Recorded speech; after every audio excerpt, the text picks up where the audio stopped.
Mesdames, Messieurs, bonsoir, bienvenue dans votre journal. Les titres de ce 26 mars. Nicolas Sarkozy en région centre. Aujourd'hui, le candidat à la présidentielle a consacré sa journée à la défense du nucléaire. On y revient dans quelques secondes. Cela fait 50 ans que les mois de mars n'avaient pas été aussi chauds et c'est parti pour durer. Plus de détails dans ce journal. Et puis enfin, le carnaval de Blois a fêté ses 20 ans avec un invité de marque, la compagnie Off, qui a imaginé, vous le verrez, une fanfare exceptionnelle.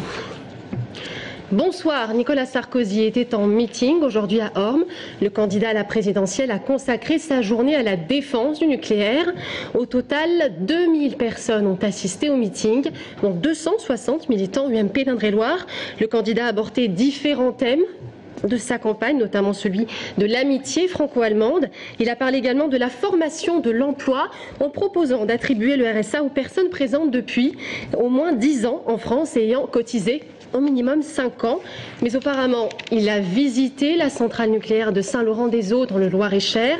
Nicolas Sarkozy qui a appelé les salariés d'EDF à le rejoindre pour sauver l'industrie du nucléaire et leurs emplois menacés de mort. Selon lui, donc par l'accord PS Europe Écologie Les Verts. On revient sur cette journée avec Anaïs Michaud. Visite de la centrale au pas de course pour Nicolas Sarkozy, suivi de près par une horde de journalistes. Un déplacement que le président, candidat à sa propre succession, aurait aimé éviter, selon ses propres dires, mais rendu nécessaire par l'omniprésence du débat sur la sortie ou non du nucléaire en France. Un débat qui n'a pas lieu d'être selon lui. Depuis 60 ans, le nucléaire fait l'objet d'un consensus. Et malheureusement, récemment, ce consensus a été brisé. Est-ce qu'on a trop de pétrole? Est-ce qu'on a trop de gaz? La seule raison, c'est ne pas déplaire à Madame Joly et à ses alliés. Franchement, ça fait cher le sourire de Madame Joly. Le message est donc clair, tant qu'il restera au pouvoir, hors de question d'abandonner l'énergie nucléaire. Et Nicolas Sarkozy va même plus loin. Ne pas toucher l'avenir de la filière nucléaire française, c'est pas se contenter de garder nos centrales. C'est continuer la recherche. C'est l'EPR avec le double coque. C'est demain, Atmea. C'est après-demain, une plus petite centrale. Les salariés de Saint-Laurent-des-Eaux reconnaissent qu'ils redoutent de perdre leur emploi et trouvent donc ce discours rassurant. Pour éviter de perdre notre emploi, oui, ça nous rassure un petit peu si il reste président. Parce que bon, le dialogue des personnes de gauche est différent, donc il n'y a rien de sûr. Je pense que ça va pencher sur mon vote pour les élections présidentielles. Opération séduction réussie pour le candidat en campagne. Mais aujourd'hui, Nicolas Sarkozy n'aura pas fait l'unanimité, puisqu'une dizaine de militants ont manifesté en marge de cette visite, sous les bannières de la CGT. Et j'ajoute que François Hollande sera à Tours lui aussi le 3 avril prochain. Pas de meeting pour le candidat socialiste à la présidentielle, mais une visite sur le thème des personnes âgées. François Hollande qui devrait visiter une maison de retraite. Et puis Philippe Poutou, le candidat du nouveau parti anticapitaliste, sera demain soir notre invité de la rédaction. Le chômage repart à la hausse en février, plus 0,5% en Indre-et-Loire, plus 2,4% en Loir-et-Cher et c'est plus que la moyenne régionale qui s'établit à plus 0,2%. L'une des raisons de cette détérioration est la forte augmentation du nombre de licenciements économiques, plus 16% en région centre en février d'après les services de l'État. Vous l'avez remarqué, il fait chaud, mais nous vivons l'un des mois de mars les plus chauds de ces 50 dernières années. Le record de 23,8 degrés en 1996 n'a pas encore été battu, mais cela pourra arriver, d'autant que le beau temps devrait se maintenir toute la semaine. Reportage Gaël Poulain.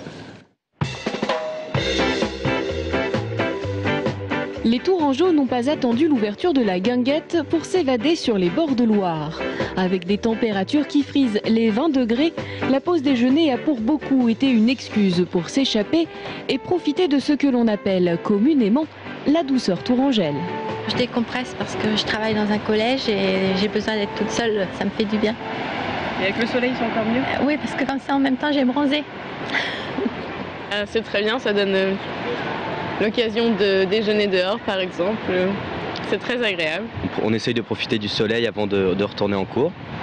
Et puis voilà, on espère une bonne semaine comme ça et puis voilà. Rassurez-vous, jeune homme, la semaine sera du même acabit. En moyenne, 21 degrés et un beau et franc soleil. Une nouvelle semaine de printemps qui fait de ce mois de mars l'un des plus chauds de ces 50 dernières années. Au total, 17 jours sur 25 au-dessus des normales de saison, avec des pics frôlant les 23 degrés et le record de mars 1996. Là, on est parti pour avoir 2 semaines consécutives avec ces températures maximales assez chaudes. Avec ce petit vent de nord-est que l'on peut ressentir, on ne va pas avoir à atteindre des records comme on a pu atteindre en 2003 ou en 96. Mais ça n'empêche que ça va être un mois relativement chaud et donc assez exceptionnel quand même. Seul bémol, quelques petites gouttes pourraient s'inviter au cours du prochain week-end, entraînant avec elles une légère baisse des températures. Mais après tout, nous sommes toujours au mois de mars, un mois qui normalement devrait être pluvieux. Alors même si le soleil met le moral au beau fixe, ce premier bilan printanier n'est pas vraiment rassurant pour nos ressources en eau, qui enregistrent depuis plusieurs mois des niveaux particulièrement bas. Et puis, conséquence de ces conditions météo, pic de pollution aux particules en suspension dans l'air de l'agglomération de Tours. Aujourd'hui, le niveau d'information est atteint en milieu de matinée. Les automobilistes sont appelés à réduire leur vitesse sur les routes et les autoroutes. L'IGR qui prévoit une situation identique pour demain. Et puis on en vient à ces images, ce gros bouchon causé par un accident sur la 10 en début d'après-midi au nord de la Loire, dans le sens Provence-Paris, une collision entre 2 poids lourds et 2 véhicules légers. 5 personnes ont été impliquées dans cet accident, une adulte et un enfant, et puis qui ont été légèrement blessés. La circulation a été rétablie aux alentours de 16 h. À Ligueuil, le premier tronçon de la déviation a été inauguré. Cela faisait 30 ans que ce projet attendait de voir le jour. L'objectif, améliorer la fluidité du trafic et renforcer la sécurité.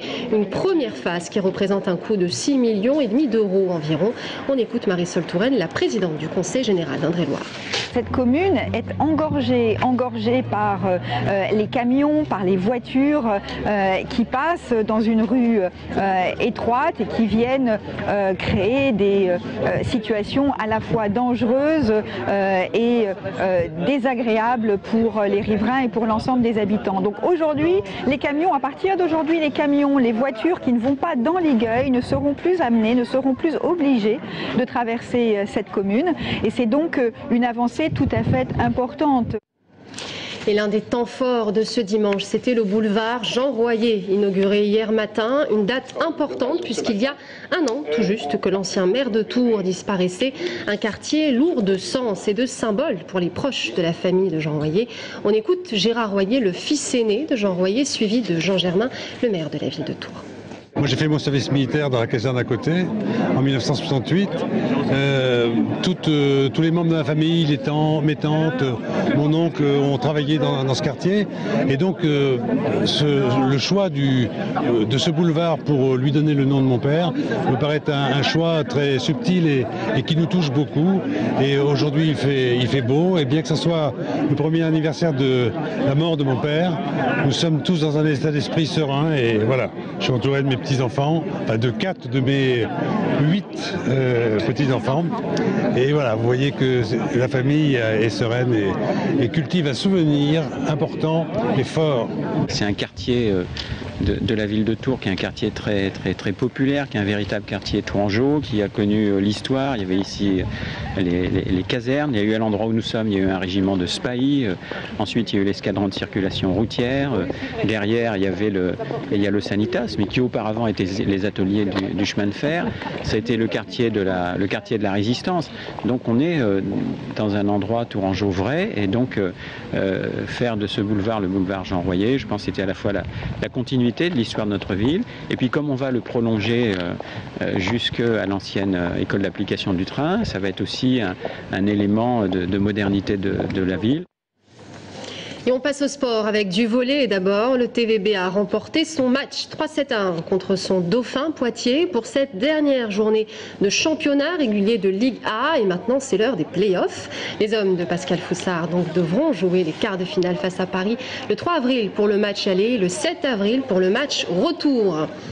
En National 1 de basket, l'ADA Blois s'est imposé face à Liévin 81-59 dans le cadre de la 27e journée. Une belle victoire des hommes d'Hugo Cancé qui relance l'ADA dans la course à la montée.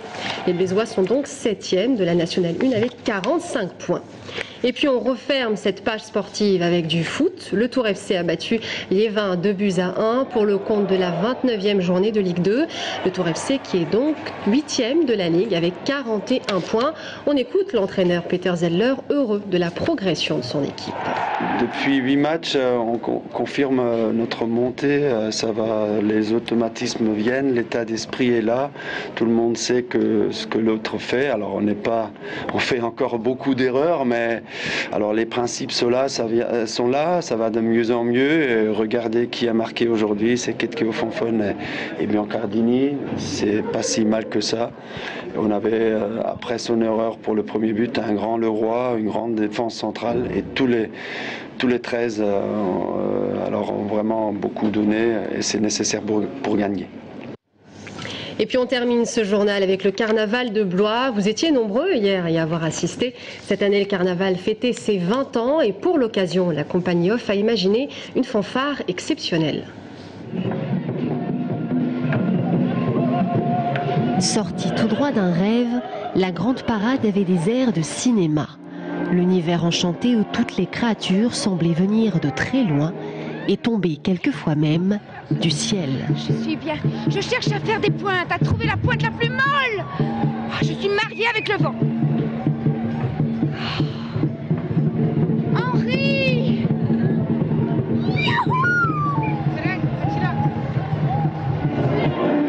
D'autres prêchent la bonne parole. Des divas sur des perchoirs distribuent amour et glamour, quand d'autres surgissent de nulle part.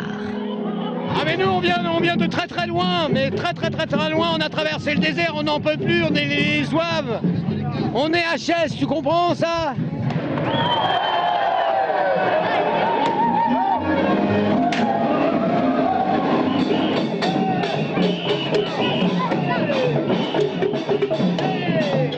Ah c'est joli, c'est magnifique. Super bien, ils sont super beaux. Ah, nous pareil, le carnaval à Blois, super bien, on est super contents, c'est super pour les jeunes.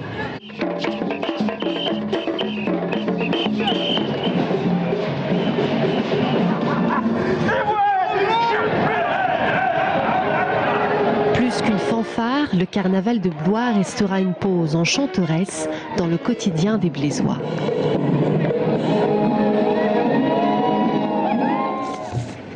Voilà, c'est la fin de ce journal. Merci à tous de l'avoir suivi. Dans un instant, restez avec nous.